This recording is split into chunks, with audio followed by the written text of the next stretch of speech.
I didn't get to do any podcasts after I bought it. It was kind of like, oh gosh, is this my, my unlucky coin? And then the guy kind of got kind of creepy with me. So, he wouldn't stop texting me, and it was like, sir, I went as far as to say, my boyfriend's over here, Yeah.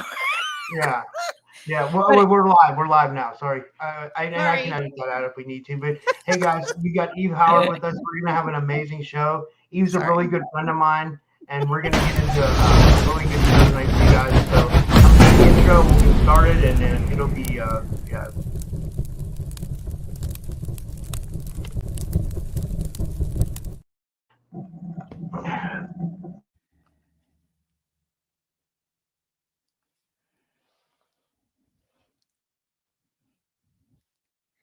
On here and follow me on Rumble too. Hit the notification bell so you know when I go live, and then give the video a thumbs up too, because that goes a long way with the algorithm.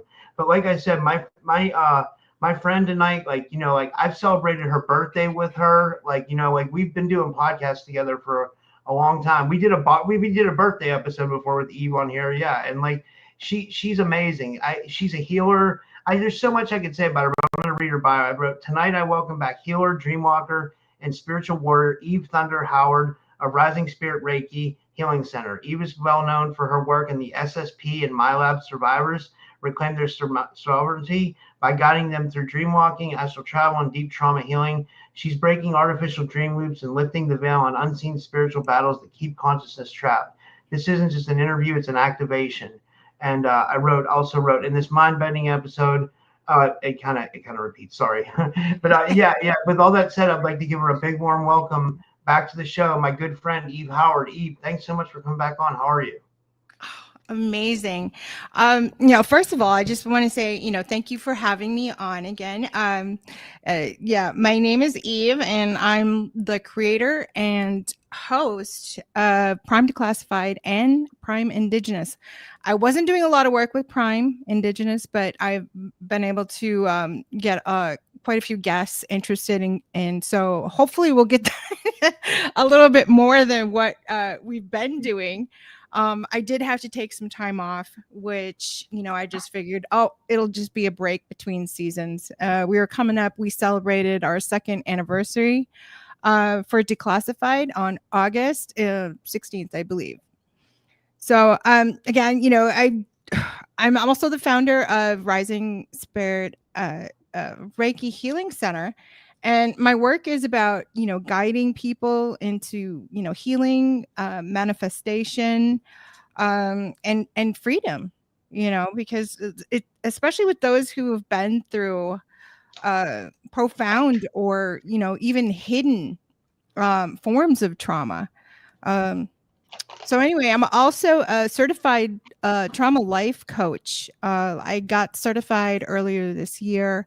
I wanted to really specialize a lot in a lot of people that dealing with trauma from, military work, from a lot of dark programming, not only just with, through different branches, but, all over. That could be, leaving the church or, becoming more spiritual. So, it's just guiding mostly and helping others to transit through this trauma that a lot of people like myself, I had absolutely no idea, because as a child, I just kind of disassociated a lot of it and forgot about it. And when it finally, you don't address these, and they can pop back up, and it can be the most inopportune times that it does, So, I mean, and even being, a coach and a Reiki master, I went through a really hard loss in May. And I had to a little bit, it was like kind of like not really backstepping, but it was kind of shaking loose whatever I hadn't addressed. So it was, I mean, and those what we call our triggers. And a lot of people are like, oh, if you get a trigger, and they don't want to address it. But those are your, your little notifications that, something's not right, and, you need to address it. So, let's see, I agree. I where agree was I 100%. talking? Yeah. But we were going to talk about like all kinds of stuff tonight. I know you wanted to get into dream walking, but like one thing I wanted to ask you was like for my fans that might have not saw one of our shows yet, like you are Indigenous and you represent it proudly, and you are a big representative for your community. I know you do shows with Greg Yawakia. You have the Prime Indigenous where you bring Indigenous survivors on of the programs and stuff, but also you're a big help to your community as well. Could you tell us a little bit about that, and then also how you got your name, Eve Thunder Howard? Oh, well, I took, actually, that was my mother's name. That was the family, the ancestry, the line there. And it was, especially coming from my mom, um, you know, all of my brothers are no longer alive. So, to me, it's just like an honor thing, to take my mother's name because, I have both my mother and my father's last name, and I go by that, professionally, and um, everyday use too, as well. It's on my Facebook. It's just Eve Thunder, but if you do look up Howard, it'll pop up because I have both names.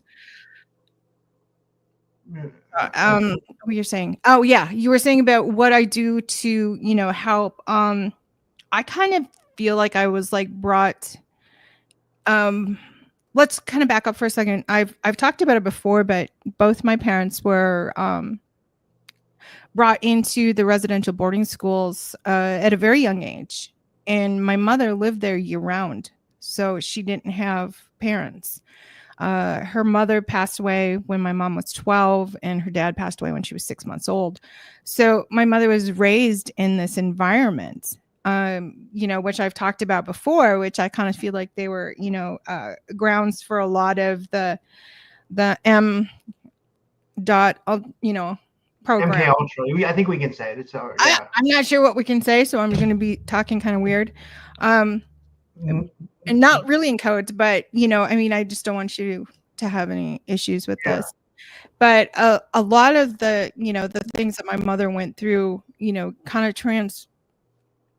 transpired through her life, and a lot of that toxic, emotions, because you're born, and what you go through as a child just shapes you, and with a lot of trauma, you either come out, you know, I think I've been called a super duper empath, or I could have been, a narcissist, because those are just protection. Those are armor, so you have, the empath where, I've talked about, emotions. That's our strength. Humans are one of the very last species that have very deep emotions, and using these emotions, we can create, we can be artists, we can, learn to do so many things with just being an empath alone.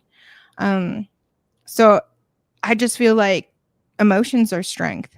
Once you can, bottling it down, it's not good. My father was a military man, so he bottled it. He would bottle it all down, and then one little thing would just trigger him, and it was just like this volcano exploding. And so I grew up around that, and I grew up around my mother. My mother was not an empath, but I don't like to speak, you know, badly, because I loved her very much. But we had issues when I was growing up, and it was like keeping me in this, like, kind of this trauma loop, growing up, where my parents were together, they were split up, then they were together and split up when I was a child. So I was constantly, not having any type of stability, which can, wreak havoc on anybody, whether they're a child or whether they're an adult. Stress is a major factor for, not healing, because you're kept in this just this stress routine, and you don't have time. I'll deal with it later. I'll address it later. I got time. But it's like dragging along extra weight that you don't need. So I mean, that's one of the things why I became, a Reiki master, was because I had the ability to heal. And I actually went to my medicine man and I was like, I think I can heal people. Well, I said, I know I can heal people. I know because I've done it, and he was like, well, what's are you having problems or what's the issue? And I told him, I was like, I take on their pains and I don't know how to release it, which was probably a lot of leftover trauma residue from when I was a child and being an empath. And I'd see somebody hurting and I would just take their pain, and hold it. I didn't know what to do with that. I didn't know how to let it go. So, he was on the way. You need to be able to let it go. He passed away and I wasn't able to, take him under, and have him teach me, some of, the ways that I could just allow this to, let go and release the pain of other people. Because not only can I take on pain of other people, but I can also take on animal pain, which I discovered once I saw somebody hit a black bear with a Suburban. And when they hit the bear, they hit him on the side of the head and sent the bear spinning on his back. Well, when we pulled up in a car and I kind of was looking out, it was like immediately I just connected to this animal and I could feel it. It was like and it was a bear, which is, a family clan too, or wolves and bears. But it just kind of passed its pain onto me. And I kind of remember it was really foggy. My husband at the time, he said that we were like driving about 60 miles away and away from it. And he's got a hold of my jacket and I'm like slapping his hand away, like, let go. And he was like, you were screaming, I don't even remember it. He said I was screaming and he didn't know what to do. So the only thing he could do, and he's like, I was scared you're going to fall out of the car window, was hang onto my jacket and drive away as fast as he could, while getting that distance between the bear that was dying and me experiencing what the bear was going through. So, yeah, that's why I was like, I have like intuitive, like healing abilities, and I can just take on other people's pain. I've felt people passing away and they were hundreds of miles away and I hadn't even spoken to them in a while and I could still feel it. So I feel like I'm kind of Can I just give you a testimonial real quick? I was going to say, like, I don't know if people know this, but Eve's done a lot of healing work for me. Like, she's healed me many times with my liver and with entities that I had. And then also you healed my aunt. I still think you were the one that healed my aunt from cancer. And I know I'm not allowed to say that because I'll put the disclaimer up. I'll put, we're not allowed to give medical advice, but like, I really truly feel like Eve like stepped in and helped my aunt when my aunt had cancer and she was thousands of miles away, and she's able to heal. And then you also helped me the other day with my foot. Like I have a lump on my foot. I'm going to the doctor tomorrow to get it checked. But I mean, you were able to take all the pain away, so like you have amazing healing abilities. Like you're like one of the best healers out there. I feel, I really truly do. Thank you. That really means a lot. I wish that I could take all the credit, but it's teaching and connecting others to the universe so that they are the ones that are healing themselves. And a lot of people, it's not like you don't know how, it's like you forget. You forget how to do this because we all knew how to do it at one time. And it's just this remembering and being able to almost like, like a cord. I just kind of plug into the universal, energy, and everybody has the ability to like heal themselves. So I mean, I wish I could say, I could take all the credit, but I really, that makes me uncomfortable. Because we're taught that we're taught, or else we are very intuitive healers, and I just kind of feel like that's kind of where I fell in. But when I started working for a company, they were like, well, where's your certificates? And I was like, yeah, I mean, I'm a natural healer. I don't, I don't know. I didn't have it. So, I mean, I spent the last 4 years going from, level 1 to level 2 practitioner to finally making and actually having the certificate to to be a Reiki master, a Suru Reiki master. So, yeah, that was like a big dream for me. So for, me to complete that and to be able to help others. And I know I took some time off from my healing the last couple months to deal with, my mom. And I want to come back into it. And that's one of the reasons why I agreed to come on. I really wanted to just share, to be able to get people to understand that, you have the ability to heal yourself. Some people just forget how to do it. And, there are people like myself that are out there that are, willing to help. I'm I think it is all the way to Halloween. I decided to take people on a donation type, where they can donate instead of the set fees that I normally set up, because I lost a lot of clients. And I'm just, it makes me sad, especially when they come in and, I'm not a normal company where I'm trying to keep people ill so they can keep coming back to me. Some people just come in and that's one and done, and I don't get to see them again. It makes me sad because, I get to know these people because I connect with them.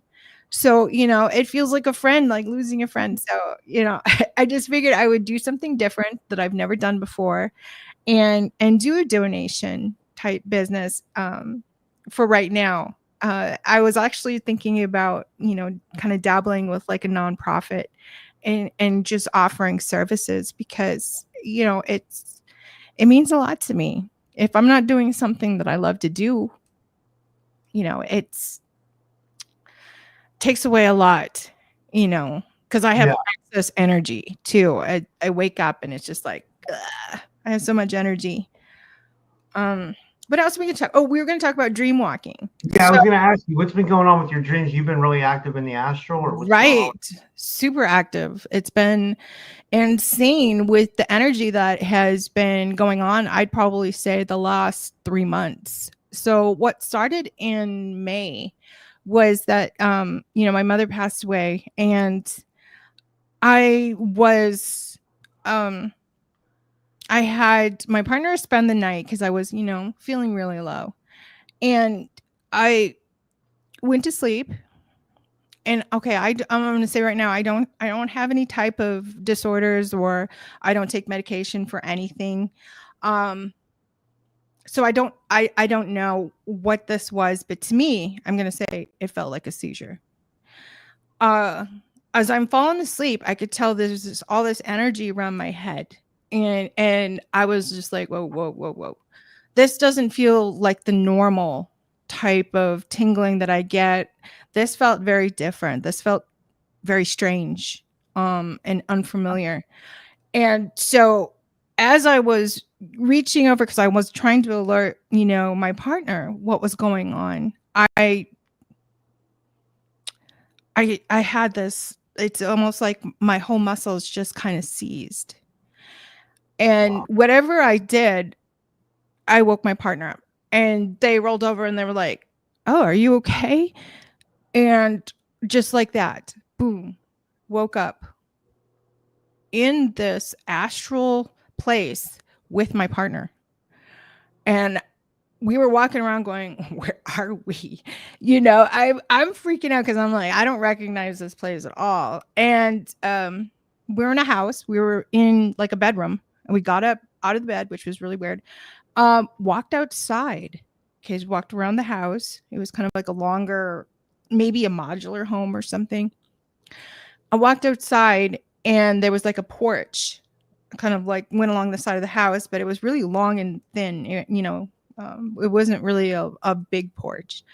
So I noticed my partner's at the end. I walk over, and they walk past me because I caught sight of something in the tree. It was an owl, but it didn't look like a regular owl. It looked like a mechanical, like it didn't look real. Like there was like this kind of weird overlay on it where I'm like, that's not real. Yeah. So then I start looking around at where I was, and I was kind of like maybe in a vacation, maybe northern Minnesota, because there was lots of trees, lots of green. It was summertime, and this was, May. So I noticed this place doesn't look familiar. I don't know the house, but I kind of knew where I was. And I realized that this whole thing, it looked and it felt very artificial to me.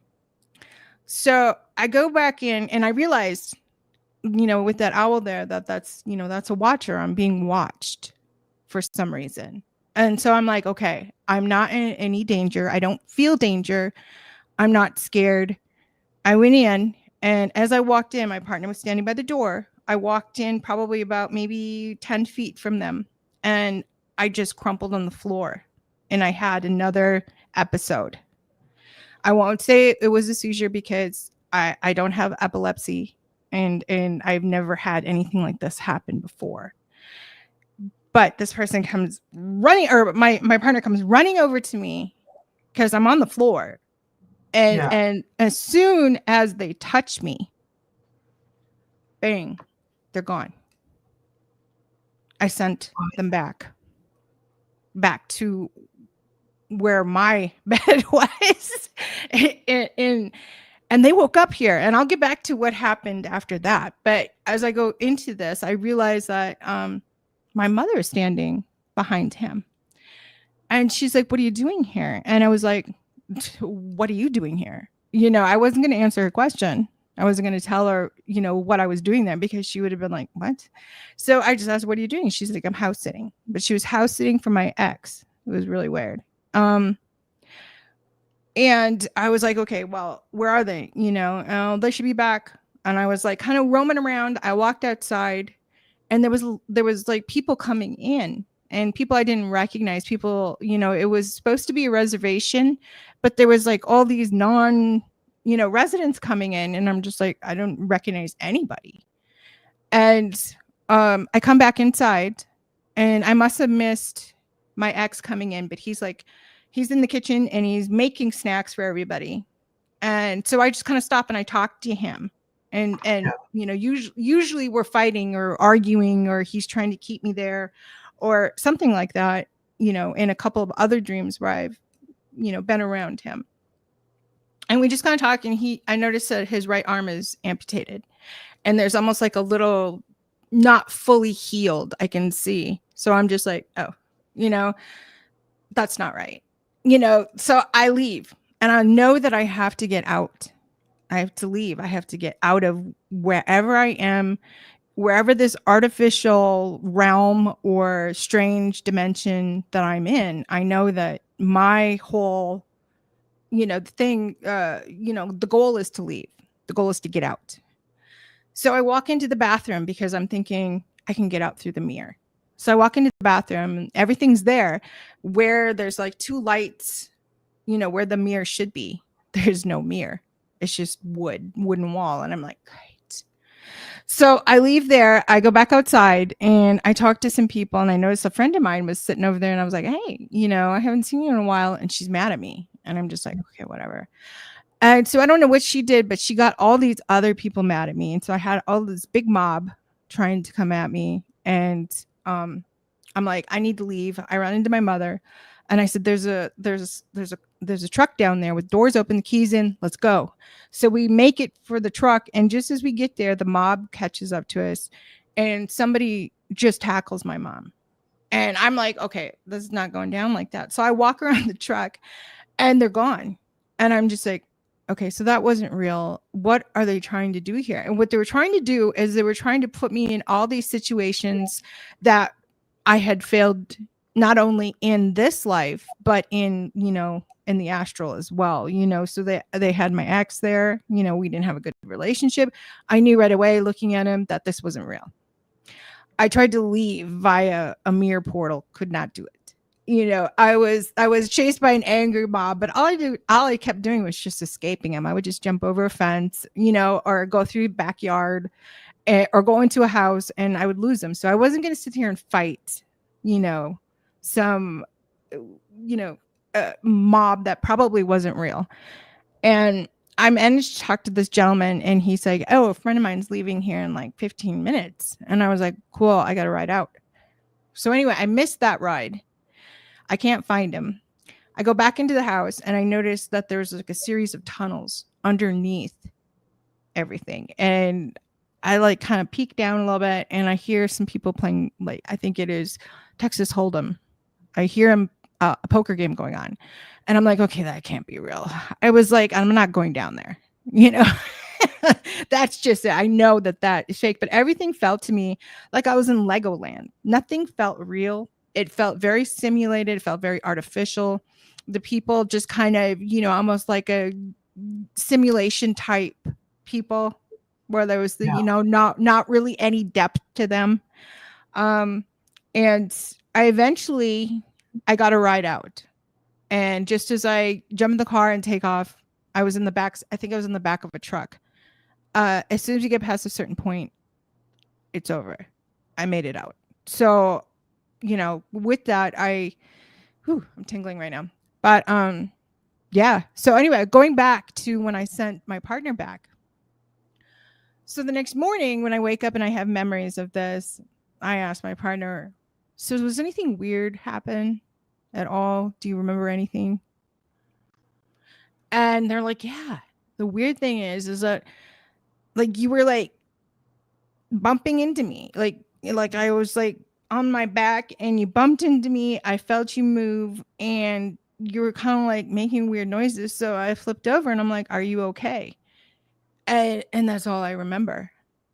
So they don't remember going back to this artificial astral plane or wherever it is, but they do remember being sent back and waking up. And like, whoa, you know, that was weird. And don't even remember falling asleep from asking me, are you okay, till the time where they wake up. So that's kind of an odd thing for me. But to me, it was like, it wasn't real. I could feel it.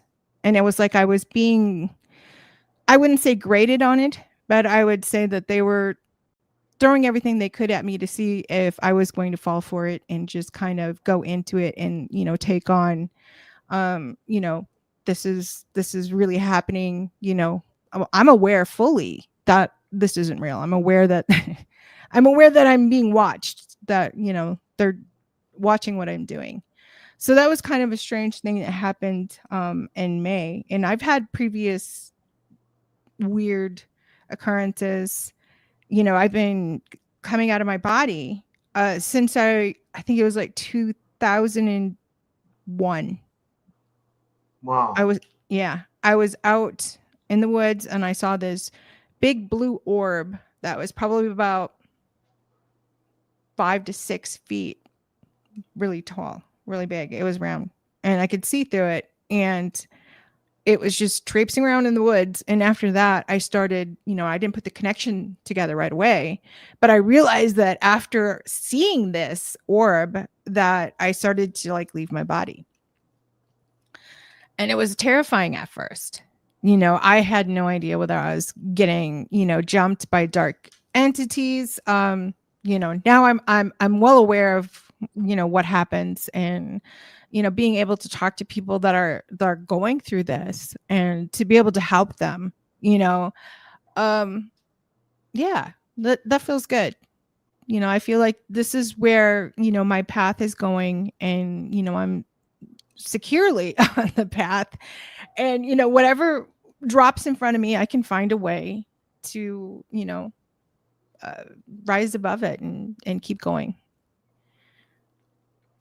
I like that. I like that. Yeah, yeah. It seems like it. Yeah, and guys, this is Eve's Rumble podcast. It's and you're still doing. Are you still doing mostly Rumble? Or are you on YouTube as well now? I have a YouTube. I did get before my mother passed away. I talked to a friend of mine. They were going to start um, co-hosting for me, and we were going to start putting like snippets on YouTube.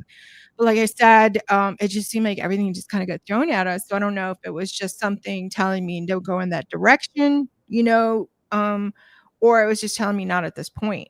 So, you know, I mean, I try to go with the flow. I don't fight, you know, a lot of things that come at me. It's just energy.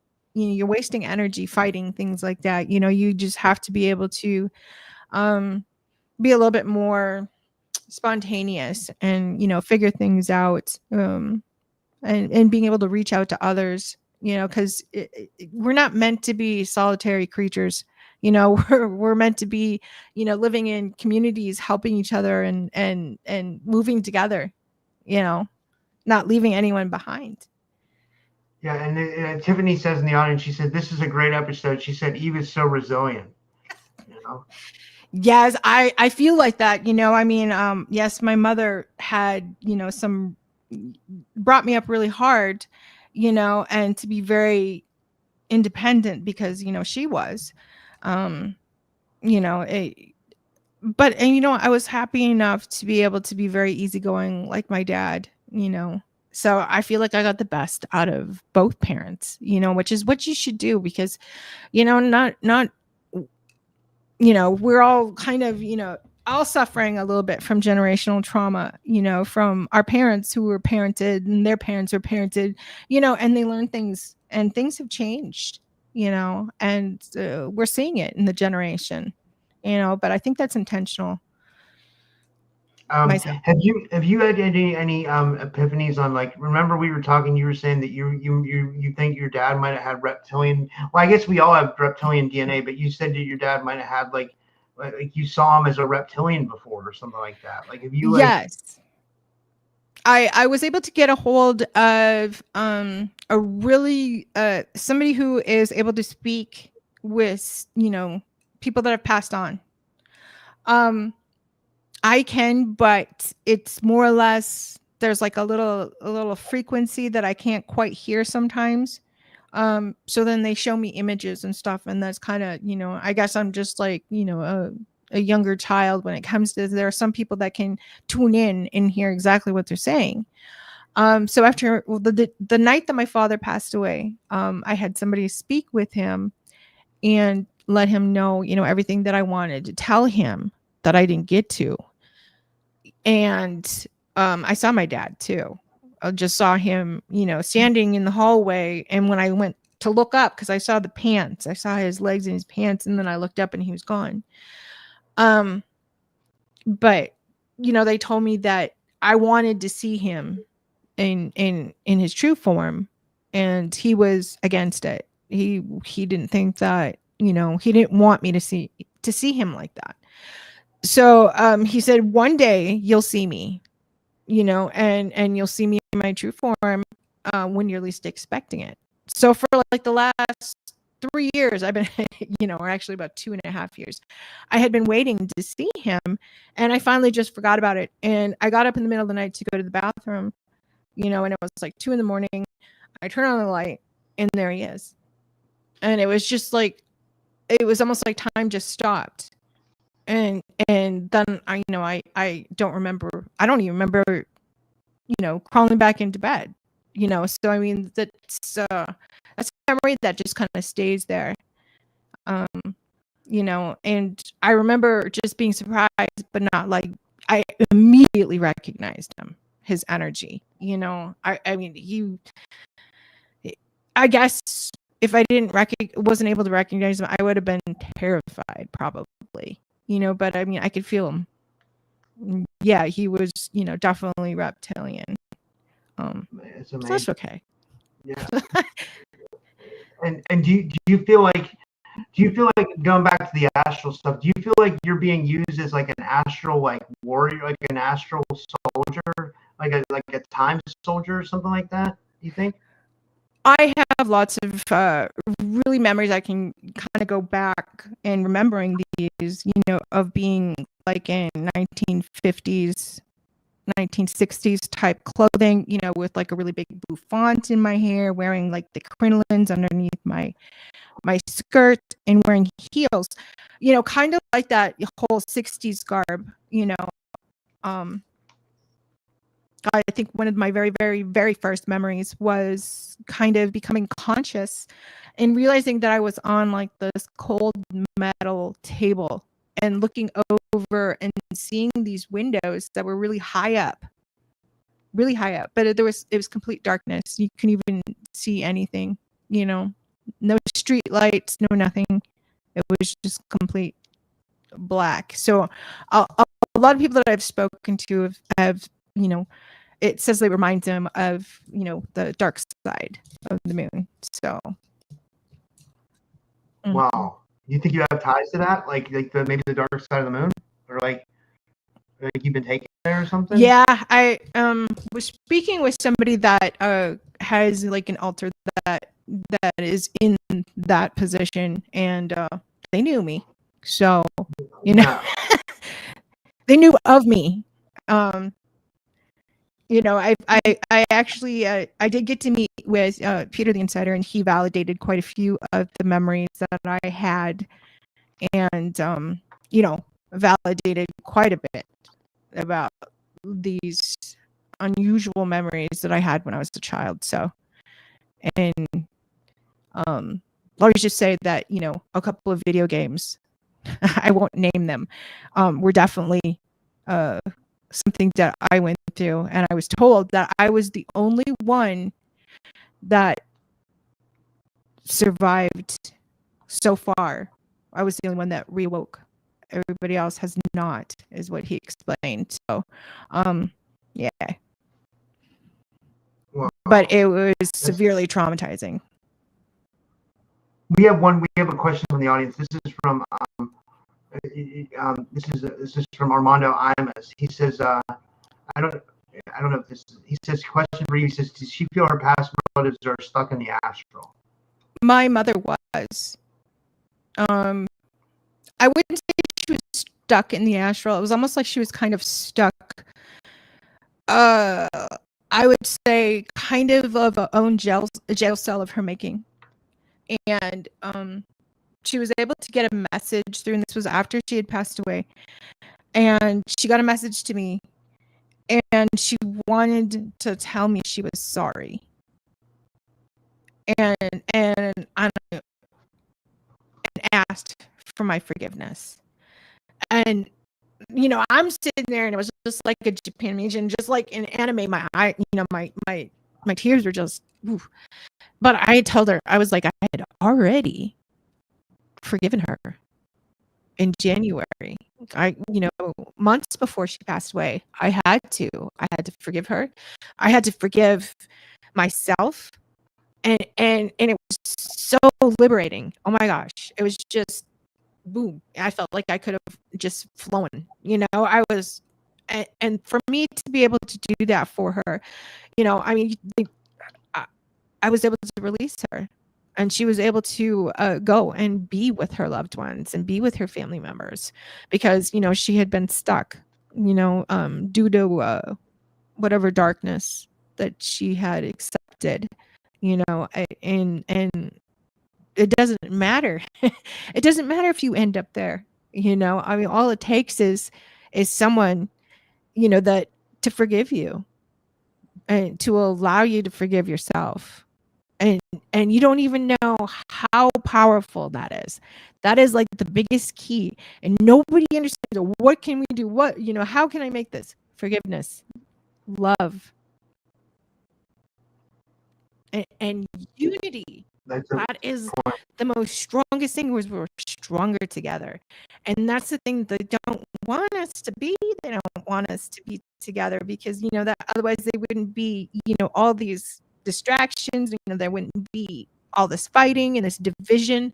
If we can get everything together and work as one tribe, which is, you know, that came to me, I think it was like 2015, 2014. I saw these trees, these birch bark trees, and they were like, there was a shadow behind them, and or light behind them, and the shadow of the trees were spelling out one tribe. And that's just what I really feel that, you know, we need to become, because, you know, the only way we're going to defeat anything is together. I absolutely agree. I've been trying to push that as well. Like, it seems like there's still a lot of dissension in the community. Like, if you want to call it the SSP community or the Black Ops community, you know, like I've been seeing a lot of things. I've been seeing a lot of things about, you know, some of the truth coming out, and that some of the people aren't who they say they are, and, you know, they're not. They're three-letter organizations. You know, we have to be able to use our intuition to be able to decipher who is real and who isn't real. You're giving, and a lot of it kind of feels culty. Well, all of it actually feels kind of culty. And that's why I left. And it wasn't because I didn't feel that that I wasn't a help to people. I felt like the people that were supposed to be the ones that were the most supportive weren't. And I left. And I don't regret it. I mean, I still talk to, several people, from the community, including you. It's just, I'm not so tied into it. It's not my life's, my life jacket. It's not my support. I've found other ways to have the support that I was looking for. And I kind of ended up right back at square one, which is family, yeah. So that's how it kind of felt like my whole life, is just making this big, huge circle and coming right back to square one.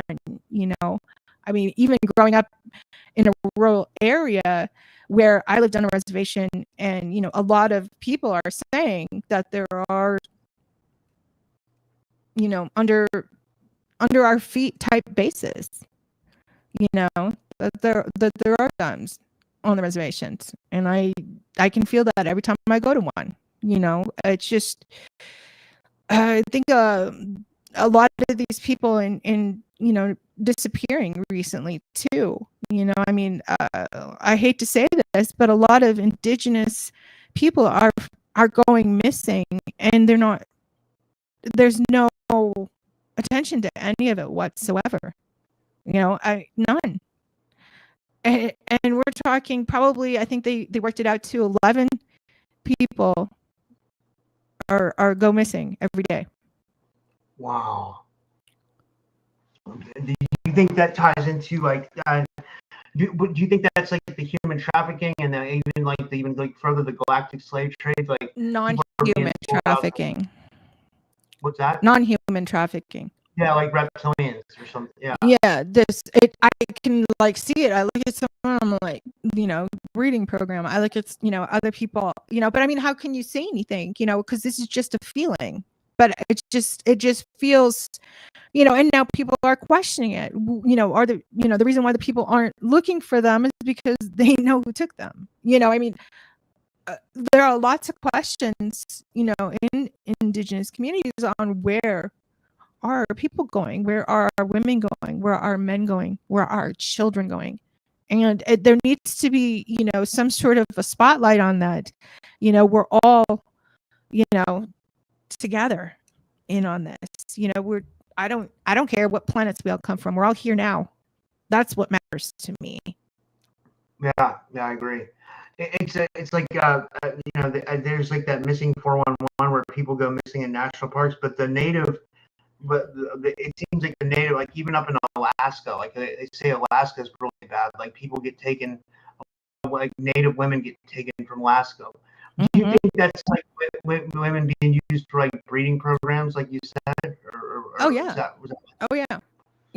And that's like one of the things that the elders told us, that we're not supposed to go in and donate blood or plasma. That's our life force. And we're donating that to people, and you see movies on it, where someone takes, maybe they donate their retinas or whatever to somebody. I think Jessica Alba was in that movie, where she started to see things that they were, from you don't know. I'm just saying, you don't know, and I think it's, these people that donate get pennies compared to what they turn around and sell it for, or else, you hear these. I'm not trying to pass along any fear or anything, but, I don't know, just if you have to have elective surgery, go to a credential surgeon. Don't go to someone that says, oh, you can have this and this and this for $2,200. I don't trust that. Because you wake up and the whole thing of waking up in a tub with ice and missing a kidney. You never know. Yeah, I know, right? It's scary. It really is. It is. If you guys have any People questions are for me, rude. put it in the chat and we'll get to your questions. And yeah, we'll we'll get to, yeah. Let me see here. What other questions I Okay, have? I have one more thing real quick before. Oh, did you have a question? I can. Oh well, no, it's okay. We can talk about whatever. I'm open to whatever. All right, so we're talking about astral projection. It actually happened the same day within minutes of each other. So this was after I found out that my godmother, my father's last sister, had passed away, and I tend to get I can get messages a lot easier if I just go to sleep with that intention of gathering that message or going into the astral and meeting someone to give me that message. I've gotten plenty of messages that way. But I went and I was about ready to fall asleep. And I'm laying there and I could feel like the tingling, but it felt like normal tingling to me. But I knew that, my body was going to lift out and drift away. Except for this time, this is really weird. I was fully aware. So I was fully aware. And I always call upon protectors and ancestors when every night, either that or I have my medicine bag on me. But I mean, if I don't, I'm calling in, calling in reserves. But I started falling asleep. All of a sudden I could feel like this tingling, and then I could kind of feel like my legs kind of floating up a little bit higher than, say, my torso. And I knew I was going to go. But the thing is that when my subconscious left, there was just this my body knew immediately, and it was like, oh my gosh, there's nothing in here. So I stayed totally lucid, and my body was aware that my subconscious was gone. And I was like, what am I going to do now? What am I going to do? I mean, not in so many words, but it was just like a feeling, very quick, fleeting feelings of just basically sensors, with these messages. And then all of a sudden, I'd say it was probably no more than 2 minutes. And I felt my self-conscious just kind of almost like kind of hover a little bit over my body and then just drop. And it's like kind of waking up like, oh my gosh, what happened? And I was like, I'm back. Nothing happened. I was safe. I had my protectors. I had my ancestors. Everything was good. I laid down. I went straight into this, dream walk where I'm aware of exactly where I am. And I went to the window, and it's really weird because I like I'm looking out this window and I look up and I see this. I'm going to say,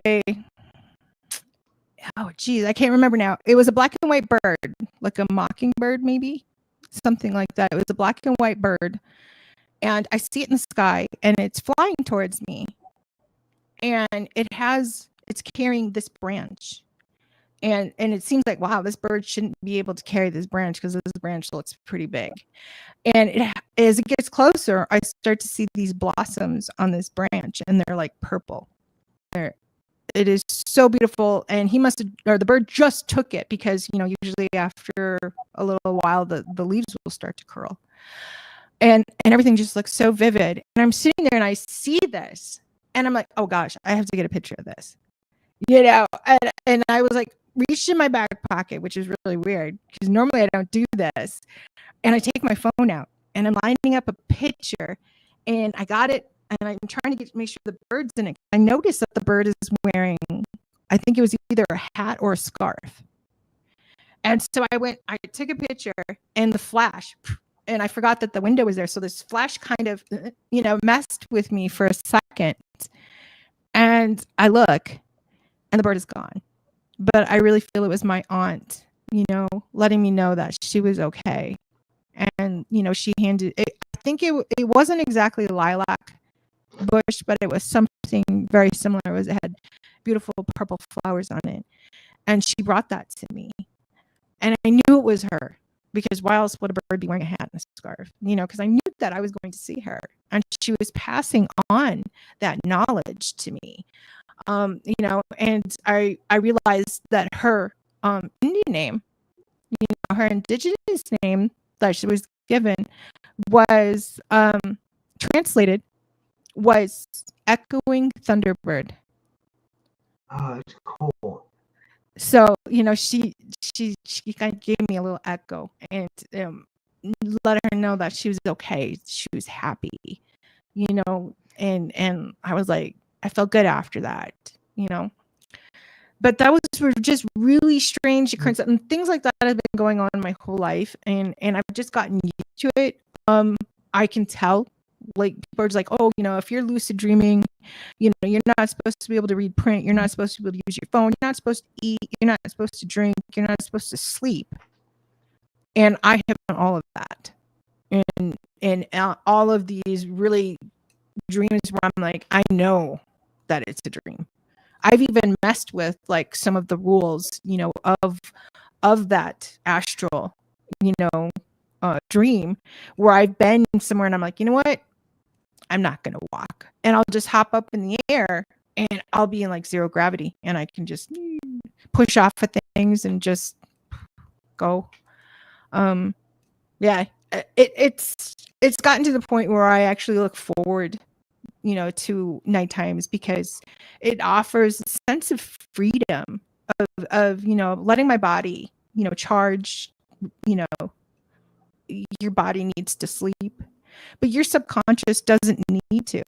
Your subconscious does not sleep. When your body goes to sleep, you're gone and you're tethered. So, I mean, and you do it, you go, everybody does.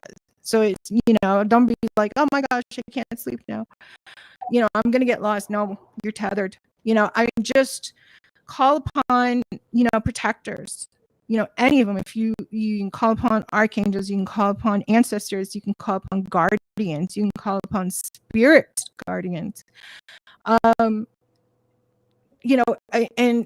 just you're able to just have this protection, and I've seen these individuals in with me, next to me, walking beside me, or else, there's I always try to station one person by my body, at all times, even if I'm taking a nap, because when you're traveling like that, my medicine man says, you have to have your medicine bag on you at all times, because there are so many things that want to just like, someone just leaves a perfectly good body laying around, and they hop in, and then, you're carrying around attachments and things that just like feed on you. So, you have to be able to, do these and just like protect yourself at all times, because it's amazing. I mean, I've flown. I know I can fly. I've stepped off a 3rd-story building and hadn't and never thought once about I'm going to fall. I mean, I just took off. I've flown over places that I've come to find in real life, and even really strange things is I went and looked at a street sign, saw that it was 9.5 Street, and was able to still find that park with the 9.5 street sign, not too far from my house too. And I had just moved there, so I didn't even know that park was there. Wow. Well, I was going to ask you, this was a good comment from Mel. Mel says this is about her involvement in the program she met. She says she thinks they scrubbed her weirdness. She says she thinks they scrubbed her weirdness for years. She said she just let it all go because the frauds will eventually get their moment. That's right. Because a lot of these people are scripted. Like someone told me that they saw a show and someone was like on there and they're like, I forgot my next line, and they fed it to them. And then they didn't edit it out. So, I mean, it's out there, this is happening. I mean, to cause dissension in the ranks, what do? You put your own people in there. That's what you do. Yeah. And you get a lot of these people. And I even talked to, when I had my session with Peter, and asked him about these scripts that I was seeing. I was seeing like folders, manila folders. And I snuck into this room and there was a folder on the table and I saw my name on it. So they're like taking these scripts, and I'm guessing that they're handing it out from some 3-letter agency. And these people are getting these scripts, and they're taking on these personas and these characters, and they're, those are us. A lot of us don't have our memories. We have fragments, and those fragments aren't enough to put a whole picture together. Well, I have been having these info dumps where I'm remembering so much, and I am like trying to, work with people, but I haven't really had a chance to get it out there. I'm not in the community anymore. And I realized that there are a lot of people that are starting to remember. We ended up passing this deadline where we would start getting these information. Maybe not like how some people, and I've been getting them just where it's like someone just drops like a whole stack on your lap. You know what I mean? Some people are just getting like papers here and there, and they're like, where is this coming from? And then it's connecting with something from your childhood that you're remembering. A lot of us were picked up. But what if there are astral empty bodies somewhere that, our subconscious goes into, where, our bodies are sleeping, but we're over here doing this? That would make total sense as to why a lot of people weren't missing, and when you sit there and say, oh, I was here at this institution, deep under everybody's feet, and nobody knew. Nobody. Well, why didn't your parents label you missing? Well, because you left exactly the way I explained. You just leave at night, and if there's a way that they can just home you straight to that body, boom, you don't have a chance to go anywhere else. You go right there. Wow. Mm-hmm. That was dumped on my lap last week. I was so freaked out. Did you get a lot of good information about your case though from Peter the Insider? Yeah, in fact, he wanted me to come back, but I just haven't had the funds to do so. It's my parents, each their headstones were $10,000 a piece. Oof, I'm struggling. I've been I got into, I think I was at work, and I was working for a big corporation. I got hurt. Do you think that they would call me to ask me, are you okay? No, they didn't care. I've been dealing with the workman's comp people, and it's been a nightmare. So I was like, screw this. I don't want to be on disability. I want to be able to make my business flourish, to be able to help others, because people are getting a whole bunch of stacks of memories, and they don't know. Most of them don't have any clue. So I'm working on my hypnosis. Like I need to get my certification for that, and I can work with people. I do intuitive healing. I've added for clarity, and a lot of people did ask for this, was for tarot. So it was an old thing. I learned how to do it on like playing cards, like in high school. But now I have tarot cards, and it's amazing how much MILAB and SSP stuff comes out. And what I do is I just will usually, you don't have to get on a call. A lot of people are like, I don't want to do Zoom, I don't want to do this. Once we make that transaction, I lay the cards up, I'll take a picture of them, or else the video of them, whichever you prefer, and I'll send you a whole thing that you can just print off and keep, and it explains everything. I can't do factions.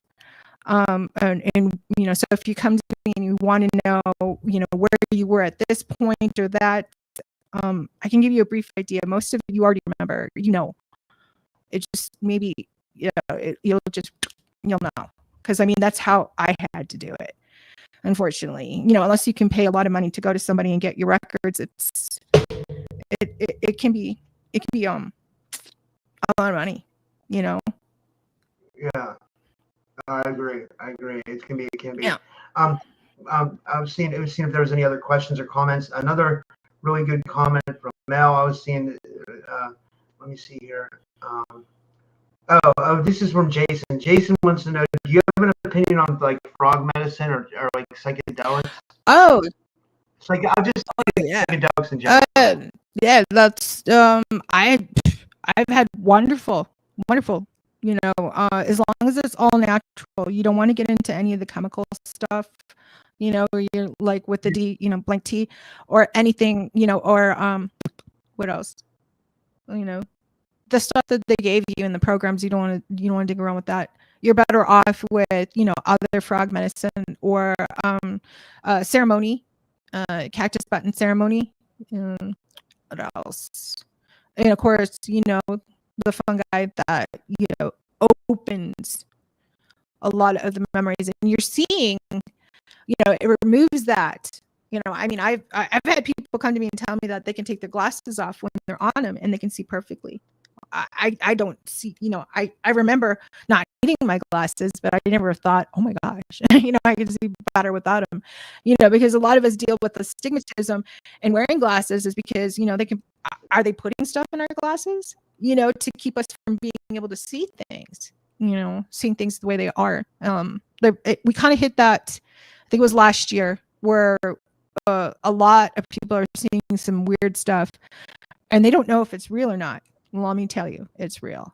It's real. I've seen people walk past me with orange skin, and it's like, I've seen cars drive by with either nobody in it or just like this hair, or, I think other people have seen it too, where there was like this guy got in this car accident and the camera picked up the traffic camera where he was glitching after he had the accident, and it was like glitching out. And I was like, that makes total sense. Wow. Mm-hmm. Yeah. Let's see if we have any other questions here. Well, this was amazing. It was really good. I guess we could finish up here. But like, do you want to like promote your stuff and like tell people how they can book a session with you and like all that stuff and like, yeah. Okay. Let's see. So, let me see. The best thing is like on Facebook. I just put Rising Spirit because any type of anything after that and describing it for some reason, Facebook didn't like. So I just put Rising Spirit. You'll see that in Facebook.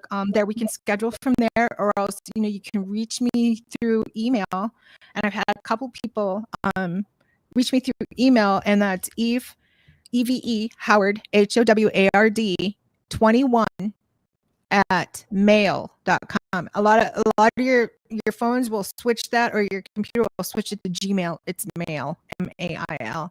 So sometimes I don't get things from people because just got to make sure that it's correct. And what else? I'm also, I know Rising Spirit is on Instagram.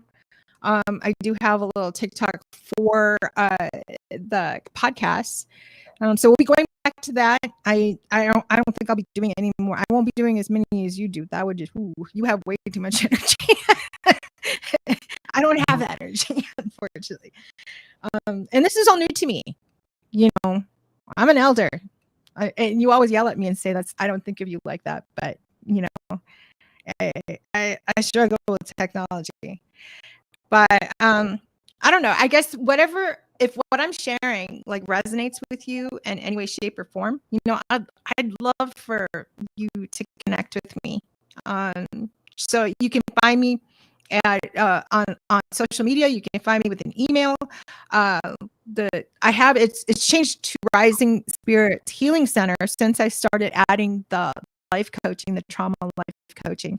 The trauma life coaching too. I will also work with you on donations, work with you on payments. I understand how hard it is out there right now. Clarity. If all you can afford is we'll work with it. I'll work with anybody because this is my calling. And I'm tired of just sitting around, advertising, unblocking chakras and, aligning meridians. I'm out here. I'm on boots on the ground. I want to be in the trenches. I want to be able to help everybody, to be able to, not only, work with their trauma, but I don't know. I don't know.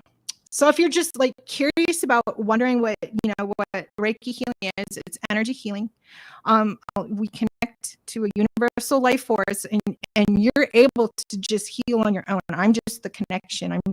I'm nothing, I'm just like a charging cord for right now.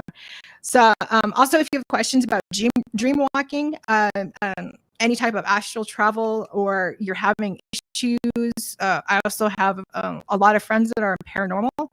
I also have one of my best friends who is a demonologist. Anything, believe me, nothing is too weird. I mean, Robert talks about fringe, okay, but I am like out there as far as you can come to me, talk to me, send me a picture of something that's bothering you. We'll work it out, because I have a lot of friends, and they're like, they want to help. They have these abilities, and a lot of them have phenomenal gifts, and it's time. It's time for us to come out and to assist. That's what we're here for. And I'm tired of just sitting around not doing nothing. I agree. I agree. Well, this is awesome. It was good seeing you again, Eve. I really enjoyed this, and I look forward to doing more shows with you in the future. And yeah, thank you everybody for tuning in tonight. And yeah, all right. I'm gonna go order something to eat before it's too late. It's 9:00 here, and I'm like, man, I want to order something. I don't know what I'm gonna get. But I'm gonna get the Philly sandwich, man. I haven't had one of those since I was on the East Coast. There's a bar.